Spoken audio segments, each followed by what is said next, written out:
prendra deux autres écritures. On ira dans Exode 25, verset 40. Ensuite, on prendra Jean chapitre 1, verset 12. Et on prendra Jean chapitre 1, verset 40. Alors, nous ensemble, on regarde les faits dans Jean chapitre 1, verset 40. Alors, la Bible dit, mais à tous ceux qui l'ont reçu, à ceux qui croient en son nom, elle a donné le pouvoir de devenir enfants de Dieu, lesquels sont nés non du sang, ni de la volonté de la chair, ni de la volonté de l'homme, mais de Dieu. Lisons ensemble, tous ensemble. Mais à tous ceux qui l'ont reçu, à ceux qui croient en son nom, elle a donné le pouvoir de devenir enfants de Dieu, lesquels sont nés non du sang, ni de la volonté de la chair, ni de la volonté de l'homme, mais de Dieu. Et maintenant, Jean 3, le verset 3. Jésus lui dit, en vérité, je te le dis, si un homme n'est né de nouveau, il ne peut voir le royaume de Dieu.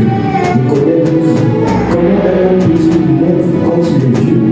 Peut-il rentrer dans le sein de sa mère et naître? Que Dieu ajoute la bénédiction à sa parole. Alors, la dernière fois, on a vu tout simplement, on a parlé du nom nouveau. Le nom nouveau que le Seigneur est censé nous donner. Et c'est là où on a vu dans l'Écriture, la Bible dit dans Jean chapitre 1, verset 12, à ceux qu'il a donné son nom. Donc ici, Dieu veut donner un nom à quelqu'un, Dieu veut donner un nom à une personne, à un individu, parce que, comme on l'avait déjà dit, dans nos trois appels, de l'appel universel, de l'appel du salut, à l'appel de vocation, le but c'est que Dieu puisse venir s'identifier à quelqu'un. Et en s'identifiant à quelqu'un, cette personne ne sera plus elle-même, mais elle aura le nom de Christ. Donc à chaque fois que cette personne se présentera, elle ne se présentera pas parce qu'elle porte son propre nom, mais elle aura le nom de Jésus, et ce nom-là lui donnera autorité sur toutes les choses terrestres et sur toutes les choses célestes. C'est exactement ce à quoi on a vu la dernière fois, où la Bible dit que Dieu va dire à Jean, plutôt à Pierre, ce que tu as dit, ce n'est pas toi, ce n'est pas la chair qui te l'a révélé, mais c'est mon Père qui t'a révélé cela. Et comme mon Père te l'a révélé, à ce moment-là, sur cette pierre, sur cette révélation, je bâtirai quoi? Mon église. Et les portes du ciel ne prévaudront pas contre quoi? Contre elle. Là où on a lu la révélation, là où on a lu foi, là où on a lu la marqué Pierre, plus tard on a compris que cela revenait tout simplement à la notion du nom nouveau. Et on a essayé de parler de ça, on a parlé du nom nouveau, et on a expliqué, on a dit tout simplement que celui qui va vaincre, la Bible dit qu'à celui qui vaincra, je lui donnerai moi une couronne, je lui ferai asseoir sur le trône de qui? De mon Père. Et cela veut tout simplement dire que la Bible nous dit que tout vainqueur reçoit quoi? Le nom de vainqueur. Parce que Christ lui-même est quoi? Est vainqueur. Et on a parlé de la première bataille, la deuxième bataille et la troisième bataille. Dans la première bataille, on a expliqué que la bataille, c'est nous et les anges qu'on avait remporté cette bataille depuis le ciel. Et dans la deuxième bataille, on avait perdu cette bataille en Éden. Et le nom que nous portons, la nature de Christ qui était en nous, on avait perdu cette nature. Et Christ est venu dans le but de rédempter cette nature en nous. Raison pour laquelle il avait l'œuvre appelée l'œuvre de la rédemption. Donc nous racheter. Une fois qu'il va nous racheter, d'abord on nous appelle esclaves. On ne sera plus appelé esclaves, mais on nous appellera fils et enfants, filles de Dieu. Et c'est là où on s'était arrêté, où on a dit que dans Jean chapitre 1, verset 12, là où la Bible dit que Dieu les a donné le pouvoir. On a vu que le mot pouvoir signifiait tout simplement droit. C'est là où on a utilisé une expression grecque ou hébreu qui signifie tout simplement exousia. Parce que notre thème, c'est bâtir selon quoi? Selon le modèle de Dieu. Et on avait commencé un tout petit peu à parler du parcours d'Abraham. Et donc aujourd'hui, je vais prendre un tout petit peu sur les sous enthousiasme là où on s'était arrêté et continuer sur la vie d'Abraham. Parce que la dernière fois, on avait déjà commencé à voir que même le nom d'Abraham, avant de bâtir selon le modèle de Dieu, son nom va être quoi? Va être changé. Le nom qui était Abram va changer en quoi? En Abraham. Et on a vu tout simplement que le nom Abraham ou le nom Abram venait des deux mots, Ab et de Ramu ou de Ram, qui signifie tout simplement père et aimé. Et on a dit tout simplement dans le contacté, ça signifie que le père a aimé ou celui qui est aimé du père. Mais dans le Abraham, il y a quelque chose de particulier parce que le nom va changer et sa nature aussi va changer. Et on va le voir. Donc, on a pris Jean chapitre 1, verset 12, où on a dit, je vais le lire encore, où on a dit tout simplement, mais à tous ceux qui l'ont reçu quoi? À tous ceux qui ont reçu quoi?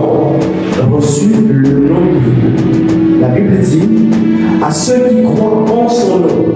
C'est-à-dire, parce que vous avez reçu le nom nouveau.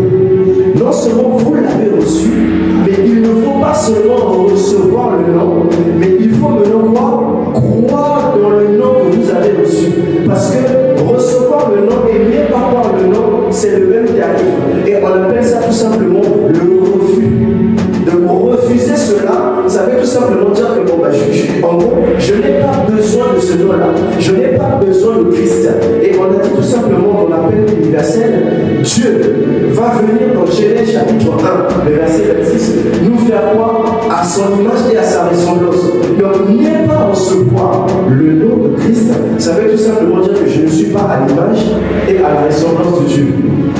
Et il dit, mais à ceux qui l'ont reçu, à ceux qui croient en son nom, elle a donné, elle qui, la parole, elle a donné le pouvoir de devenir enfant de Dieu. Là où la Bible va dire, elle a donné, elle est là. Est-ce une femme? Est-ce un homme? Est-ce une église? Est-ce une doctrine? Quand la Bible ici dit elle, encadrez bien, elle a donné. Ça veut tout simplement dire que c'est la parole qui a donné le pouvoir de devenir quoi? Enfant de Dieu. Et la Bible nous dit, qu'est-ce que c'est que la parole? Repartons au commencement. Au commencement était la parole. La parole était avec Dieu et la parole était Dieu. Donc quand on lit ici, elle a donné le pouvoir de devenir. Ce qui veut dire, Dieu va donner le pouvoir à toute personne qui va accepter ce nom nouveau de devenir quoi? Enfant de Dieu. Et il continue. Elle a donné le pouvoir de devenir enfant de Dieu.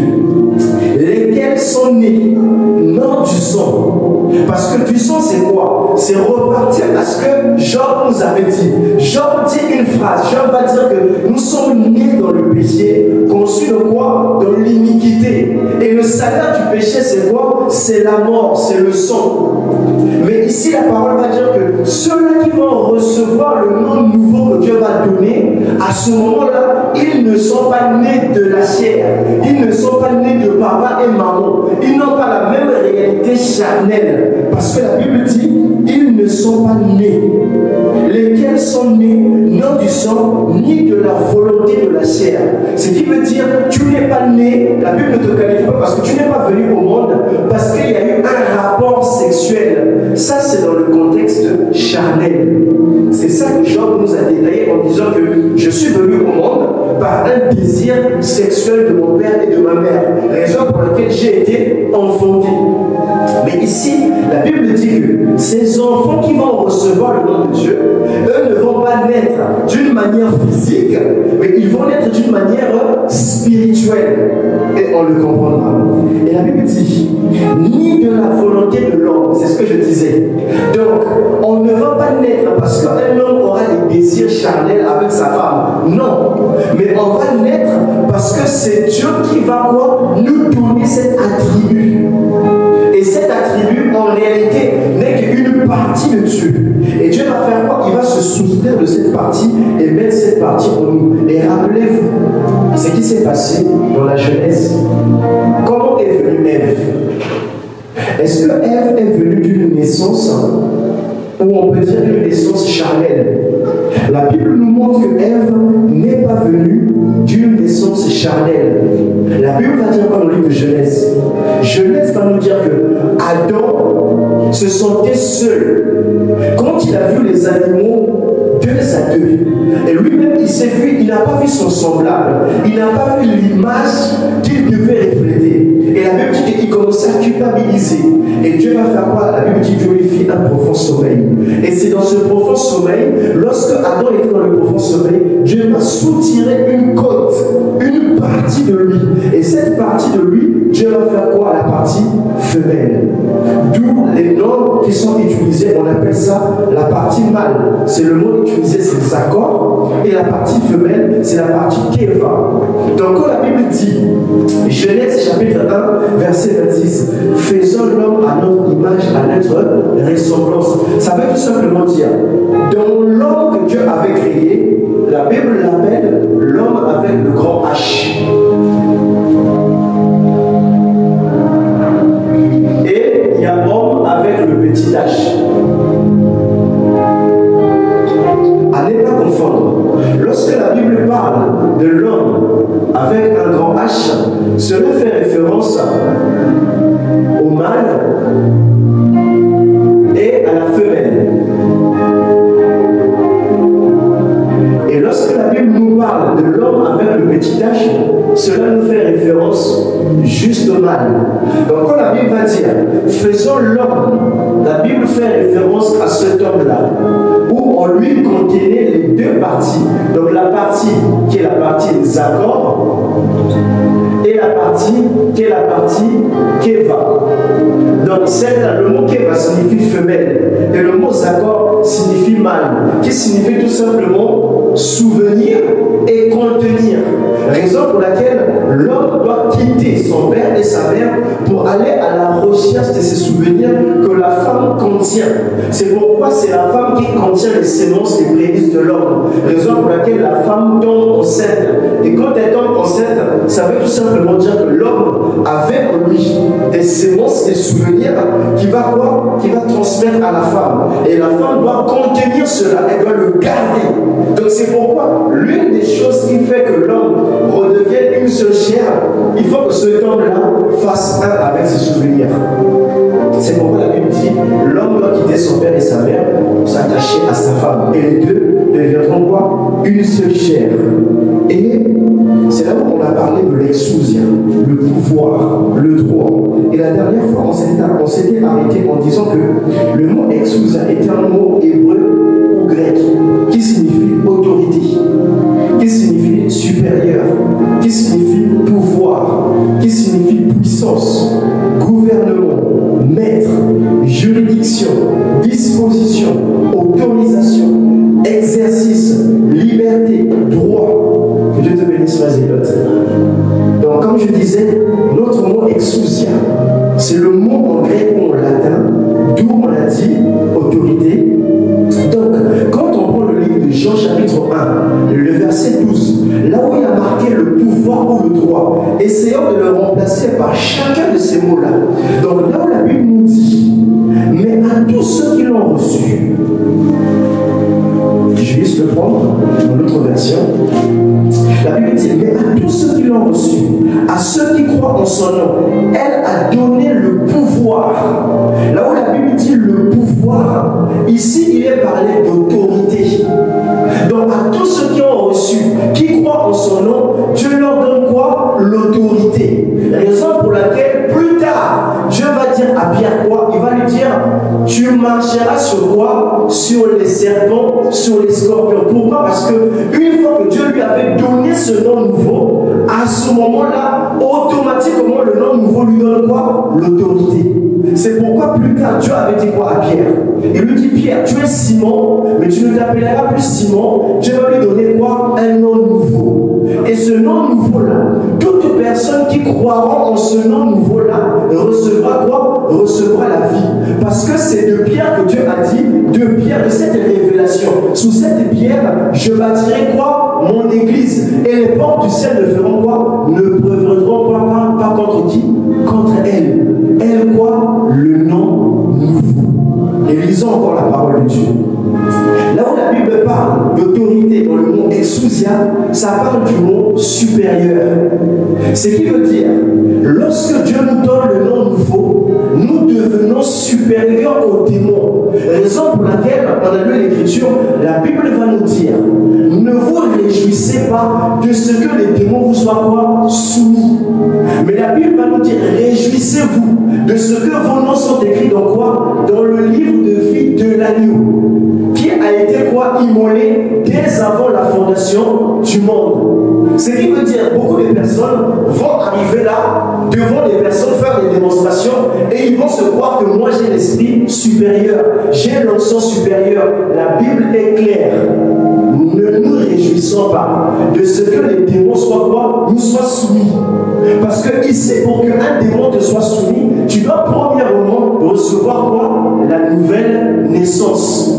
Parce que sans nouvelle naissance, tu ne peux être quoi? Fils de Dieu. Alors si tu n'es pas fils de Dieu, ce qui veut dire, tu es inférieur à un démon. Parce que de ta nature déjà, tu es déjà né dans le péché, commencé dans l'iniquité. Ce qui veut dire, tu es né de la volonté, comme Jean 3 nous l'a dit. Né de la volonté de quoi? De l'homme. Or, l'homme, pour commencer, frère Branham dit, est d'abord quoi? Total échec. Ce qui veut dire, tu ne peux avoir la victoire si toi-même déjà tu es déjà un échec. Raison pour laquelle Dieu, dans Jean chapitre 1, verset 12, il veut nous donner un nom nouveau. Il veut donner un nom nouveau à l'Église. Il veut donner un nom nouveau aux croyants. Et c'est là où on s'est retrouvé dans l'appel du salut. Parce que dans l'appel universel, selon Genèse 1, 26, nous ne pouvons pas naître de nouveau. Parce qu'il nous a déjà créés à son image et à quoi? À sa ressemblance. Donc ce qui veut dire, n'importe qui a déjà l'image et la ressemblance de Dieu. Mais encore, la Bible va dire que tout ce qui croit, respire, fasse quoi? Loue l'Éternel. Ce qui veut dire, dans Genèse chapitre 1, verset 26, il y en a certains qui sont à l'image et à la ressemblance de Dieu, mais ils sont morts. Raison pour laquelle, pour marquer la différence, Dieu va dire quoi? Que tout ce qui respire fasse quoi? Loue l'Éternel. Et ceux qui louent l'Éternel entrent automatiquement dans l'appel du salut. Où la Bible nous dit dans Jean chapitre 3, le verset 16, Dieu a fait quoi? Car Dieu a tant aimé le monde qu'il a donné son Fils unique, afin que quiconque croit, quiconque fasse quoi? Qu'il puisse recevoir quoi? La vie éternelle. Et on continue encore. Là où la Bible parle d'exousia, de pouvoir, de supériorité, d'autorité, la Bible parle de puissance. Ce qui veut dire l'Église de Dieu, en naissant de nouveau, nous recevons quoi? La puissance. Raison pour laquelle on n'a pas besoin d'aller chercher quelque chose ailleurs. On n'a pas besoin d'aller consulter des féticheurs. On n'a même pas besoin de faire des démonstrations. Parce que en recevant Christ, en étant sincère, nous avons déjà reçu quoi? L'autorité. Ce qui veut dire qu'il nous suffit de bâtir selon le modèle de Dieu et nous recevons toutes choses. C'est là où la Bible va dire, Matthieu 6, le verset 33, cherchez quoi? Premièrement quoi? Le royaume des cieux et quoi? Sa justice. Et toutes choses, vous savez, toutes choses, tu as besoin de quoi? De la guérison divine. À ce moment-là, si tu n'as pas le royaume, tu ne peux manifester la guérison divine. Si tu n'as pas le royaume, tu ne pourras pas avoir la foi. Si tu n'as pas la guérison divine, tu ne pourras pas entrer dans la stature de l'homme parfait. Parce que pour entrer dedans, frère, madame, commence par quoi? Par la foi. Raison pour laquelle nous commençons par le Dieu d'Abraham. Et la Bible dit que c'est par la foi, on le lira, c'est par la foi que Abraham va offrir quoi? Isaac en sacrifice. Et la Bible plus tard va dire, c'est par la foi que Isaac a été soumis à son père. Il n'a pas résisté. Pourquoi? Parce que Abraham avait reçu quoi? Un nom nouveau. Continuons encore. Là où il est parlé de puissance, il est parlé de gouvernement. Ce qui veut dire, lorsque nous naissons, sommes soumis au désir de ce gouvernement. Raison pour laquelle dans Romains, la Bible dit, ne vous soumettez pas au siècle présent. Ne vous conformez pas. Ne vous conformez pas dans le système, dans le gouvernement de cet âge mauvais. Et il y a deux choses. Lorsque nous naissons de papa et maman, selon ce que Job nous a dit, nés dans le péché constant et l'iniquité, il y a deux choses qui se passent. La première chose, nous avons la loi de la pesanteur. Ce qui veut dire, fais comme tu veux. Tu es attiré par les désirs charnels. Prie, jeûne, mets-toi en haut de la montagne, fais tout ce que tu as envie de faire. Je te dirai clairement, quand tu vas descendre, tu auras des problèmes avec la chair. Pourquoi? Parce que c'est là où Matthieu 11 nous dit, venez à moi, vous qui êtes quoi? Fatigués et chargés. Je vous donnerai quoi? Le repos. Mais qu'est-ce qui fait que nous sommes chargés? C'est parce que nous sommes attirés par cette loi de la pesanteur. Mais lorsque nous naissons dans le gouvernement de Dieu, nous sommes attirés, non pas par la pesanteur, mais nous sommes attirés par l'impesanteur. Et je vous parlerai de cette loi-là, de l'impesanteur. La loi de l'impesanteur, c'est cette loi qui fait qu'un astronaute dans l'espace puisse flotter. En réalité, l'astronaute ne flotte pas dans l'air. Souvent, quand on regarde les films, on a l'impression qu'il est en train de flotter. Dans la réalité, l'astronaute ne flotte pas. Le problème, c'est la vitesse à laquelle il se déplace. On a l'impression qu'en fait, qu'il est en train de se déplacer, mais il se déplace à la même vitesse. D'où ça donne une impression de quoi? De flotter. Raison pour laquelle la Bible nous dit quoi? Nous ne marchons pas par quoi? Par la vue. Mais nous marchons par quoi?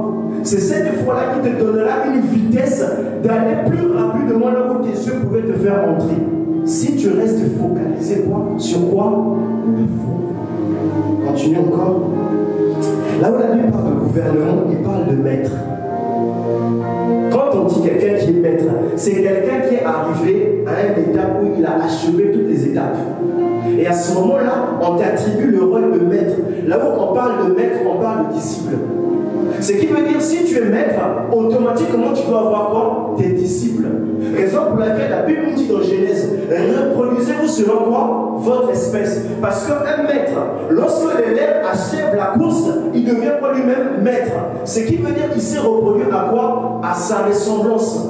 Parce que je ne peux pas imaginer que tu es un boxeur. Mais derrière, comment se fait-il que toi tu es maître, boxeur, et derrière quelqu'un devient maître, mais il fait du kung-fu? Ce n'est pas le modèle. Le problème avec nous, c'est parce que nous voulons faire des modèles qui ne sont pas nos modèles. Raison pour laquelle nous avons beaucoup de problèmes. Il faut revenir sur le modèle que Dieu nous a établi. Si Dieu t'a placé quelque part, supposons que tu te mets dans une discipline, qui est quoi? La natation. Le but, c'est que tu puisses devenir quoi? Un nageur. Mais à quel moment on t'a placé dans la discipline en tant que la natation, mais tu deviens footballeur? Non, il y a incohérence. Il y a incohérence. Et aujourd'hui, si l'Église n'arrive pas à se reproduire selon la nature de Christ, c'est parce que l'Église a eu quoi? Un problème d'identité. Parce que ceux qui sont maîtres n'arrivent pas à se reproduire déjà. La Bible les appelle quoi? Stériles. Parce que si un maître n'arrive pas à se reproduire, alors quelle utilité on fait pour qu'on puisse l'appeler maître?